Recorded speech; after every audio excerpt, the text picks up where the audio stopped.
बेसन में दूध घोलकर घर पर ही आप बहुत आसानी से बिना चाशनी के मार्केट जैसी मिठाई बनाकर तैयार कर सकते हैं।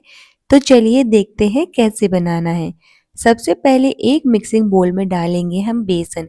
तो मैंने यहाँ पर 1 कटोरी बेसन लिया है। आप कोई भी बेसन ले सकती हैं। अगर आपके पास मोटा वाला बेसन है तो मोटा वाला भी ले सकते हैं या फिर बारीक वाला ले सकते हैं। बस मैंने यहाँ पर 1 कटोरी लिया है। आप क्वांटिटी अपने अकॉर्डिंग कम ज़्यादा कर सकते हैं। मैंने यहाँ पर जो दूध लिया है वो उबला हुआ दूध लिया है, लेकिन दूध को आप ठंडा करके ही डालें, ठंडा करके ही हम डालेंगे। बस इस तरह से थोड़ा-थोड़ा करके डालते जाएंगे। एक साथ नहीं डालना है हमें दूध को। अगर आप एक साथ दूध को डालते हैं तो इसमें लम्स पड़ जाएंगे, इसलिए थोड़ा-थोड़ा करके डालते जाएं और मिक्स करते जाएं इस तरह से। मैंने यहाँ पर जिस कटोरी से बेसन लिया था उसी कटोरी से मैंने दूध लिया है।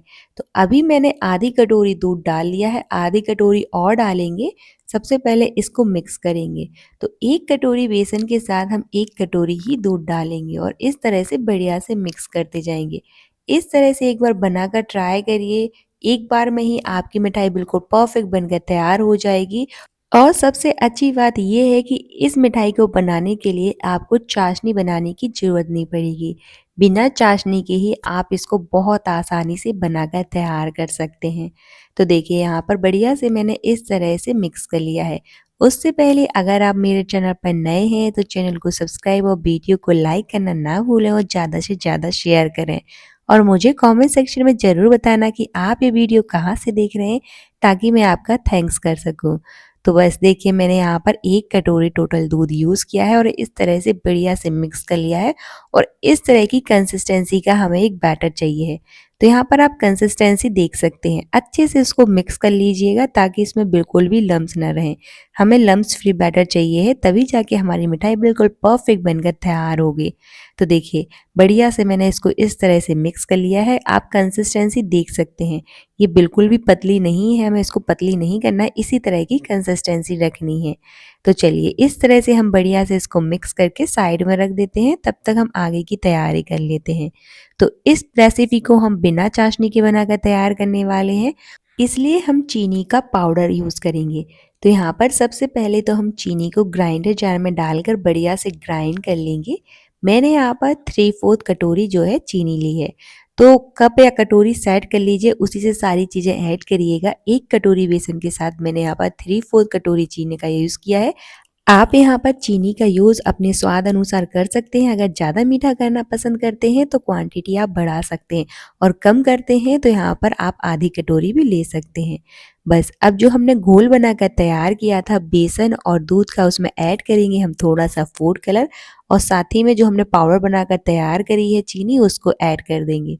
तो एक ही साथ हम सारी चीज़ें डाल देंगे और अच्छे से इस तरह से बढ़िया से मिक्स कर लेंगे।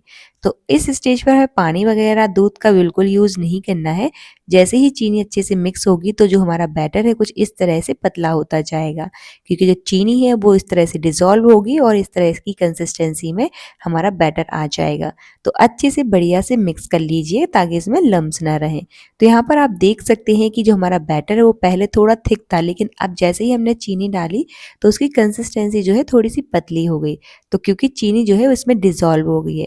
तो बस इसी तरह की हमें कंसिस्टेंसी रखनी है अपने बैटर की। तो चलिए मैंने बढ़िया से यहाँ पर सारी चीज़ों को अच्छे से मिक्स कर लिया है। आप चाहें तो यहाँ पर इलायची पाउडर भी डाल सकते हैं, अगर आपको इलायची का फ्लेवर पसंद है। तो बढ़िया इस तरह से हम इसको मिक्स कर लेंगे। अभी अब इसको साइड में रखते हैं। अब लेंगे हम कोई भी थाली या ट्रे ले लीजिए जिसमें भी आप इसको सेट करना चाहते हैं। तो मैंने यहाँ पर एक थाली ली है, उसको बढ़िया से यहाँ पर मैंने घी से ग्रीस कर लिया है। ऑयल या घी से ज़रूर से ग्रीस करिएगा ताकि जो हमारी मिठाई है जब हम निकालें तो ईज़िली निकल जाए और थाली में चिपके ना। तो बढ़िया से इस तरह से ग्रीस करके पहले से ही रख लीजिएगा। अब मैंने ली है यहाँ पर कढ़ाई। तो कढ़ाई में डालेंगे हम घी। तो अभी मैंने गैस चालू नहीं किया है। सबसे पहले यहाँ पर इसमें डालेंगे हम घी। तो मैंने यहाँ पर आधी कटोरी घी का यूज़ किया है। आप चाहे तो 1 कटोरी भी ले सकते हैं या थोड़ा बहुत कम भी कर सकते हैं। अभी हम गैस चालू नहीं करेंगे। घी डालने के बाद जो हमने घोल बनाकर तैयार किया था बेसन और दूध का, उसको डाल देंगे। गैस चालू नहीं करेंगे। सारे घोल को कढ़ाई में डालकर उसके बाद ही हम जो है गैस चालू करेंगे। तो देखिए मैंने यहाँ पर बढ़िया से सारे घोल को डाल दिया है और अच्छे से इसको चलाते रहेंगे और मिक्स करते रहेंगे। लो फ्लेम पर ही हमें इसको बढ़िया से पकाना है। अगर आप हाई फ्लेम पर इसको पकाओगे तो ये नीचे से चिपकना स्टार्ट हो जाएगा। और कोशिश करिए कि इस मिठाई को बनाने के लिए आप जो है मोटी तले की कढ़ाई यूज़ करें, या फिर नॉन स्टिक कढ़ाई है तो उसका भी यूज़ कर सकते हैं। तो मैंने तो यहाँ पर नॉन स्टिक कढ़ाई में बनाया है।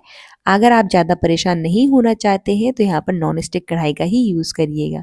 बस इस तरह से हमें लो फ्लेम पर ही इसको पकाते रहना है। हाई फ्लेम पर हम बिल्कुल नहीं पकाएंगे, लो टू मीडियम फ्लेम पर ही इसको चलाते रहिएगा और कंटिन्यूअसली चलाते रहिएगा, नहीं तो ये चिपकना स्टार्ट हो जाएगा। आज की जो मिठाई है हमने बहुत कम घी में बनाकर तैयार करी है। वैसे अक्सर क्या होता है कि जब हम मिठाई बनाते हैं तो जितना हम बेसन लेते हैं उतना ही हमें घी यूज़ करना पड़ता है। लेकिन आज हमने सिर्फ़ आधी कटोरी घी का ही यूज़ किया है। बहुत कम घी में और बिना चाशनी की ये मिठाई एक बार ज़रूर ट्राई करिएगा, आपको बहुत पसंद आएगी। और सबसे अच्छी बात ये है कि इसको बनाना बहुत आसान है। घर में पड़े बेसिक सी इंग्रीडिएंट से आप इसको बनाकर तैयार कर सकते हैं। तो देखिए जैसे-जैसे हम इसको पकाते जाएँगे ना, इस तरह से हमारे बैटर की कंसिस्टेंसी होती जाएगी। ये थिक होता जाएगा तो इसको हमें बढ़िया से थिक होने तक पकाना है। और तब तक पकाना है जब तक जो हमारा बैटर है वो कढ़ाई ना छोड़ने लगे और अच्छे से थिक ना हो जाए। तो बस इस तरह से लो टू मीडियम फ्लेम पर उसको पकाते रहिए। है ना बहुत आसान इसको बनाना। आप इसको कभी भी बनाकर तैयार कर सकते हैं। जब भी आपका अचानक से कुछ मीठा खाने का मन कर रहा है, या फिर कोई फेस्टिवल है, या फिर आपको कुछ समझ नहीं आ रहा है, आपके घर में कोई मेहमान आ रहे हैं, तो उनको ये बर्फ़ी बनाकर खिला सकते हैं मीठे में। बहुत आसान सी रेसिपी है और जल्दी बनकर तैयार भी हो जाती है। और सबसे अच्छी बात क्या है कि इसको हम बिना चाशनी के बनाकर तैयार कर सकते हैं। क्या होता है कि जब हम चाशनी बनाते हैं और अगर हमारी चाशनी परफेक्ट बनकर तैयार नहीं होती है, तो हमारी मिठाई भी परफेक्ट नहीं बनती है और वो बिगड़ जाती है। तो इसमें ना ही आपको चाशनी बनाने की ज़रूरत पड़ेगी और आपकी मिठाई भी नहीं बिगड़ेगी। बहुत आसानी से आप इसको बनाकर तैयार कर सकते हैं। तो देखिए यहाँ पर इस तरह से हमें बढ़िया से चलाते रहना है, और जो कढ़ाई में इस तरह से जो किनारे में चिपक गया है मिक्सचर, उसको ज़रूर से निकाल लीजिएगा, नहीं तो ये जल जाएगा और हमारी मिठाई का टेस्ट अच्छा नहीं आएगा। तो बस इस तरह से चलाते रहिए और उसको निकालते रहिएगा। तो देखिए यहाँ पर आप देख सकते हैं कि इसका टेक्सचर किस तरह का हो गया है, इसी तरह का हमें टेक्सचर चाहिए। थिक हो गया है और कढ़ाई भी छूने लगा और स्पैचुला में भी ये बिल्कुल नहीं चिपक रहा है। तो इसी स्टेज तक हम बढ़िया से इसको पकाएँगे। अब चलिए गैस बंद कर देते हैं और इसको अब ट्रांसफ़र करेंगे हम ग्रीस की हुई थाली में। तो हमने थाली को पहले से ही ग्रीस करके रख लिया था, क्योंकि हमें सारे काम जो है गरम में ही करने थे। तो यहाँ पर बढ़िया से इस तरह से हम थाली में ट्रांसफ़र करके उसको स्प्रेड कर देंगे। बस ध्यान रहे कि ये ठंडा नहीं होना चाहिए मिक्सचर, गरम में ही तुरंत आप इसको इस तरह से बढ़िया से स्प्रेड कर दीजिए। अगर मिक्सचर ठंडा हो जाएगा तो वो सेट हो जाएगा और इसको आप बर्फ़ी की तरह नहीं बना पाओगे। तो बस गरम में ही इस तरह से बढ़िया से उसको फैला दीजिए थाली या ट्रे में। अब ऊपर से जो भी आपको ड्राई फ्रूट्स पसंद है उससे गार्निश कर सकते हैं, या फिर बिना ड्राई फ्रूट्स के भी आप इसको बनाकर तैयार कर सकते हैं। मैंने यहाँ पर पिस्ता को कट करके रखा था, उससे उसको बढ़िया से इस तरह से गार्निश कर लिया है। गरम में ही बढ़िया से उसको टैप कर देंगे ताकि ये अच्छे से सेट हो जाए, और जब ये हल्का गरम रहे ना, उसी स्टेज पर हमें इसको इस तरह से कट कर लेना है। ये जब हल्का गरम रहेगी ना तो इसको आप इजीली कट कर पाओगे और ज़्यादा परेशानी नहीं होगी। तो देखिए मैंने बढ़िया से उसको कट कर लिया है। तो देखिए कितनी टेस्टी और परफेक्ट मिठाई बनकर तैयार हुई हमारी। तो एक बार ज़रूर ट्राई करिएगा, आपको बहुत पसंद आएगी। बहुत ही ज़्यादा दानेदार और मुँह में घुल जाने वाली ये मिठाई। एक बार तो ज़रूर बनाइएगा और मुझे कमेंट सेक्शन में ज़रूर बताइएगा कि आपको ये रेसिपी कैसी लगी। मिलते हैं नेक्स्ट